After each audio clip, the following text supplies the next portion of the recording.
देखिए, इससे पहले हमने आपको बताया कि किस तरह से अभी क्रिकेट फैंस में खुशी है और आखिरकार खिताब अपने नाम कर लिया है भारतीय टीम ने। लेकिन अब बात करेंगे नासा के उस प्लान की जिस पर सभी की नजरें। सुनीता विलियम्स पिछले काफी दिनों से अंतरिक्ष में फंसी हुई हैं। 5 जून को उनका अंतरिक्ष गया था, फ्लोरिडा से लॉन्च हुआ था। उसके बाद उनको 14 जून को वापस आना था, लेकिन हीलियम लीक हुआ उनके स्पेसक्राफ्ट से, इसी वजह से वापस नहीं आ पा रहे थे। लेकिन अब नासा का प्लान क्या है उनको वापस लाने के लिए, आपको बताते हैं आगे। बिल्कुल, और ना सिर्फ हीलियम, ऐसे कई डिफॉल्ट सामने आए हैं जिसकी वजह से इस मिशन में देरी हो रही है। ग्राफिक्स के जरिए आपको समझाते हैं। स्पेस स्टेशन से अलग होगा स्टार लाइनर। स्टार लाइनर को लेकर कई सवाल उठ रहे हैं जिस पर नासा चुप्पी साधे हुए अभी तक। स्पेस स्टेशन की तस्वीरें भी लगातार सामने आ रही हैं। स्टार लाइनर लेगा, ये खबर है। 41 मिनट बाद पृथ्वी की ओर दौड़ेगा। देखिए, इस मिशन को लेकर कई दिनों से काम चल रहा था और 4 जुलाई तक 4 से 6 जुलाई के बीच कोशिश है ये स्पीड इस मिशन को मिल जाए। सोलर पैनल से बैटरी चार्ज होना शुरू हो गई है, ये भी अपडेट। और ये देखिए, एक बड़ी खबर यहाँ पर सामने आ रही है। नासा का फाइनल प्लान अब सामने आ चुका है। जल्द से जल्द इस मिशन को सक्सेसफुली कंप्लीट कर लिया जाए। रिपोर्ट देखिए।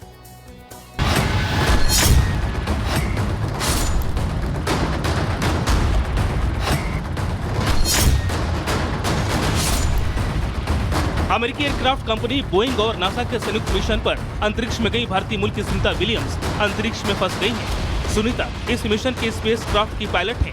इस मिशन के कमांडर बुश विल्मोर भी उनके साथ है। दोनों को इंटरनेशनल स्पेस स्टेशन में 8 दिन रुकने के बाद वापस पृथ्वी पर आना था, लेकिन स्पेस क्राफ्ट में तकनीकी दिक्कतों और हीलियम गैस के रिसाव के चलते अब तक ऐसा नहीं हो पाया। जानकारी के मुताबिक अगर यही स्पेस क्राफ्ट वापिस आता है तो इसमें आग लगने की आशंका है। सुनीता विलियम 5 जून 2024 को स्टार लाइनर नाम के स्पेस क्राफ्ट में सवार होकर स्पेस मिशन पर गई थी। पिछले महीनों में स्टार लाइनर के लॉन्चिंग को कई बार टाला गया था।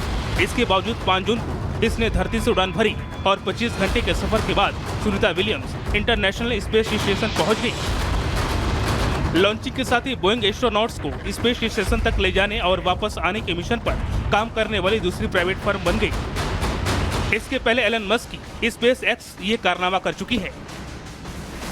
सुनीता और विल्मोर को सबसे पहले 13 जून को स्पेस क्राफ्ट को ऑन डॉक करना था। इसका मतलब है स्पेस स्टेशन से पृथ्वी की तरफ वापस का सफर शुरू करना था, लेकिन ऐसा नहीं हो सका। इसके बाद 19 जून को जानकारी सामने आई कि स्पेस क्राफ्ट की वापसी की नई तारीख 26 जून को तय की गई है, लेकिन फिर ऐसा नहीं हो सका। अब कहा जा रहा है कि 2 जुलाई को फिर एस्ट्रोनॉट्स की वापसी की कोशिश की जाएगी।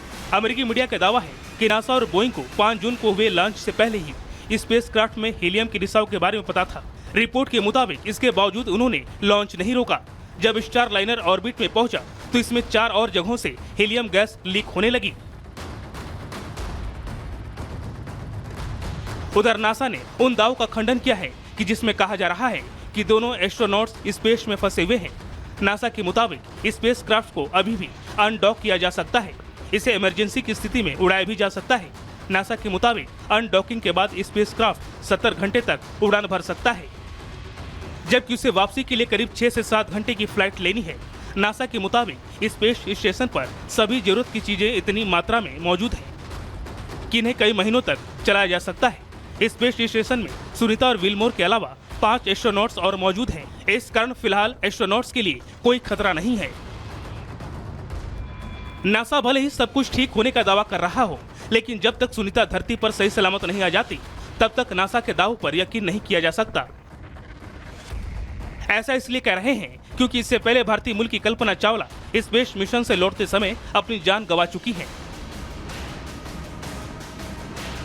बहरहाल अब देखना होगा कि नासा और बोइंग मिलकर सुनीता विलियम्स को कब तक सुरक्षित धरती पर ला पाते हैं। Bureau report, Republic Bharat.